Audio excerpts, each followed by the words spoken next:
Paulo Roberto. Vamos direto às perguntas. Paulo Roberto, bom dia. Paulo, com relação ao elenco do 15, semana passada chegou mais 2 contratações. Você acredita que com essas contratações o elenco atingiu o equilíbrio ideal? Olha, eu acho que essas contratações, que praticamente elas foram feitas aí durante esse tempo, né, e essa semana mais 2, né, eram contratações que nós necessitávamos desde o início de quando aqui nós chegamos. Para quê? Aquilo que eu sempre bati na tecla. Para que nós tivéssemos um elenco equilibrado, com opções de jogadores da mesma posição. Então, nós, logicamente, que o ideal é que nós tivéssemos conseguido fazer isso ainda na Série D, mas por vários motivos não se conseguiu. Dentre os motivos, a questão de atletas estarem jogando até a mesma divisão do brasileiro que nós. Aí entra também a questão financeira, tá certo? Mas após o término da Série D, esses atletas estão no mercado e dentro das nossas necessidades de elenco, né? Como eu coloquei para vocês, nós trouxemos essas peças e acho que hoje nós temos praticamente um elenco onde você tem as opções necessárias. É óbvio que pensando, né, numa temporada de 2024, né, mais coisas deverão ser feitas, terão que ser feitas. Paulo, eu vou fazer um apanhado aqui de 3 perguntas que são todas na mesma linha aí. Do Vitor Prates, da Rádio Piracicaba, do Matheus Pedroso, da Rádio Web TV Interiorana, e do Marcelo Sá, da Rádio Jovem Pan News, né? O Vitor fala se você pretende mexer na equipe ou irá manter o time que vem dando certo. Aí o Matheus Pedroso aqui, professor Paulo, você pretende manter o mesmo time para o jogo de amanhã? E o Marcelo também perguntando, você pensa em mudanças de peças ou de postura para o jogo diante do Juventus? Olha, a ideia é se manter provavelmente a mesma equipe, né? Pode ser que de repente, aí não sei, tenha uma alteração, pode ser, mas nada definido ainda. Trabalhamos essa situação, né? Mas a princípio é manter a maior parte do grupo, ou até o grupo inteiro, para essa partida. Paulo, no último jogo você fez 5 substituições, 2 foram a entrada do Benedetti e também do Enzo. Eu gostaria que você comentasse a respeito desses 2 jogadores. O Benedetti é um atleta que, quando aqui nós chegamos, nós tivemos algumas informações sobre ele, passamos a observar também o dia a dia do atleta, né? Nada melhor do que o dia a dia para você tirar conclusões mais precisas. E vinha treinando bem e esperando o momento de ter uma oportunidade.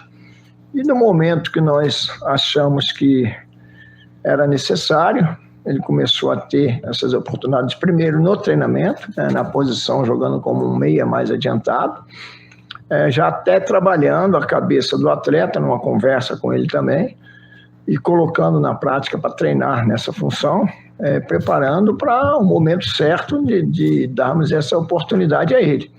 Correspondeu nos treinamentos, aquilo que eu sempre falo, o campo é que vai falar. Não adianta eu pensar uma situação, na segunda-feira, trabalhar essa situação a semana inteira, e ela no campo ela não me mostrar que é a decisão mais acertada, né? Eu sempre falo para os atletas, essa frase que existe no futebol, frase feita que treino é treino, jogo é jogo, para mim ela não existe. Para mim, treino, você tem que treinar igual você vai jogar, tá certo? Por quê? Porque o treinamento ele é espelho de jogo. Treinou mal, na maioria das vezes vai jogar mal, né? Treinou bem, na maioria das vezes vai jogar bem. Então, sempre nós analisando o dia a dia de todos e à medida do possível, as oportunidades aparecendo, nós fomos aí dando a oportunidade. Até entrou bem nos 2 jogos que entrou, se tratando do Benedetti, né? E o outro, quem foi? Que vocês colocaram? O Enzo também, um atleta que como o Luizão também, vou até citar o Luizão, eram 2 jogadores que vinham numa regularidade boa na nossa avaliação. E com a chegada do Gilberto, nós optamos pela entrada do Gilberto, mas até o atleta entendendo, né? O Luizão, conversamos com ele, conversamos com o Enzo, que não estavam deixando a equipe por deficiência técnica, que isso até pode acontecer no futebol. Às vezes o atleta não está muito bem, existe uma troca. Isso é comum, né, acontecer no futebol, mas no caso dos dois, não foi isso que ocorreu. Os dois vinham bem, uma regularidade boa, optamos pelo Gilberto, né, e também no caso do Enzo, a mesma coisa, conversamos particularmente com ele, e também conversamos com ele da possibilidade de usá-lo um pouco mais na frente, né, na linha da frente, até pela característica dele, né? Trabalhamos durante a semana inteira, uns 10 dias praticamente, usando ele nessa função. Tivemos também o sinal verde por parte do atleta, porque não adianta você perder do jogo em si, para que você possa, de repente, ganhar mais uma opção que pode atuar, te ajudar em 2 posições. Olha, a ansiedade em toda partida é importante, né? Ela vai sempre existir, né? Mesmo se tratando de um jogo normal de campeonato, a ansiedade antes da partida ela existe. Uns mais, outros menos. E num jogo como esse aí, é óbvio que a ansiedade existe, né? Apesar da nossa vantagem de 2 gols, não tem nada ganho ainda. Isso aí, inclusive, eu coloquei para eles no próprio vestiário lá na Javari. Eles ouviram isso de mim. Durante a semana temos batido nessa tecla. Após o término do último treinamento nosso aqui, reuniu o grupo ali no gramado. Foi tema da nossa conversa também, né?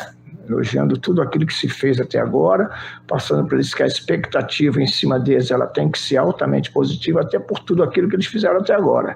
No futebol existe a expectativa positiva e a expectativa negativa. Quando uma equipe vem bem, a expectativa de todos, inclusive de vocês, da imprensa, torcedor, os dirigentes e nós da comissão técnica, a expectativa ela tem que ser positiva.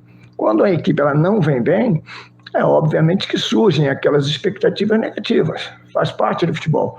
E a expectativa em cima deles, ela tem que ser positiva por tudo aquilo que eles fizeram até agora. E coloquei também para eles que provavelmente num jogo como esse nós vamos ter um número de torcedores aqui que não tivemos até então. Acreditamos isso, né, que iremos ter. E nós também não podemos também, de repente, ter uma postura diferente, principalmente no momento que o nosso torcedor provavelmente deverá vir para nos apoiar. Uma última pergunta dessas que me foram enviadas, né, que é do Matheus Pedroso também. Os batedores de pênalti e de falta têm treinado fortemente nessa reta final? Olha, isso é um detalhe de treinamento que sempre foi trabalhado aqui, né? Quem acompanha o nosso dia a dia sabe que, principalmente nos 2 últimos dias de treinamento, o que mais se dá ênfase são as bolas paradas. Quando eu falo bolas paradas, defensivas, ofensivas e a penalidades e faltas. Isso aí tem se trabalhado praticamente exaustivamente. Hoje mesmo nós iríamos encerrar a semana com 2 tipos de trabalho, abolimos um, para focar único e exclusivamente nos treinamentos de bola parada. Paulo, o time do 15 tem agora uma grande vantagem. Pode até perder por um gol de diferença aqui no Barão, que se classifica. Em caso de derrota, preocupa? Olha, eu não vou nem falar para você em derrota, né? Isso aí é uma situação que nós sabemos que pode acontecer. No futebol, tudo pode acontecer, pelo lado positivo e pelo lado negativo. Agora, isso não pode, uma derrota, ela não pode preocupar. É uma equipe que fez a campanha que fez, tá certo? É óbvio que uma derrota num jogo como esse vai entristecer a todos, ninguém quer isso, né? Mas nós sabemos que vamos enfrentar um adversário que vem com tudo, e é um adversário que, nos 2 primeiros jogos que nós tivemos contra eles, foram 2 jogos muito difíceis. Se nós tivemos uma certa facilidade, entre aspas, nesse jogo passado, é porque nós saímos na frente logo no início do jogo, né? E nós tivemos um comportamento praticamente igual durante pelo menos 80%, 90% do jogo. Então nós conseguimos um equilíbrio durante a partida. Correto? Agora, é lógico que você não pode nem pensar numa derrota, né? Isso aí foi passado para eles. Agora nós podemos, de repente, fazer um cavalo de batalha por causa de um jogo, de uma derrota, de um tropeço, né? Até porque aconteceu no jogo que nós jogamos aqui dentro mesmo, contra a equipe do Primavera, né? O ideal para nós seriam os 3 pontos, até porque nós íamos terminar na frente no geral, né? Que seria muito bom isso aí também, por vários aspectos, como também na partida de sexta-feira à noite, será o ideal, será o quê? Será os 3 pontos que nós poderemos até terminar na primeira colocação no geral e trazendo as decisões da fase seguinte aqui para dentro do Barão. Então, tudo isso aí foi conversado, foi passado para eles, todos estão cientes disso. Eu tenho certeza que eles vão para dentro de campo, sabendo que é um jogo difícil, que nós não vamos ganhar jogando de qualquer maneira, que não temos que ir com muita sede ao pote também. Temos que estar organizado e aproveitar o momento da desorganização do adversário, que vai ter que se jogar para cima de nós para tentar vencer o jogo, e não só vencer, tirar a diferença que nós temos de vantagem sobre eles. Paulo, aproveitando que você falou dessa questão da pontuação, já tem um planejamento do qual seria, digamos assim, o melhor adversário para a próxima fase, vendo o resultado que aconteceu nos jogos de ida? Olha, ainda não, até porque, assim, veja bem, eu vi algumas surpresinhas, né, nessa rodada passada, de repente de equipes que vinham muito bem, e de repente na rodada passada, o certo favoritismo delas eu acho que diminuiu um pouco, até não só pelo resultado, mas pela atuação também, que nós acompanhamos todos os jogos.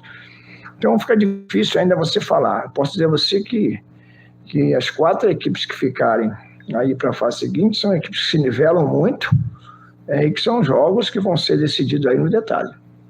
Obrigado, Paulo.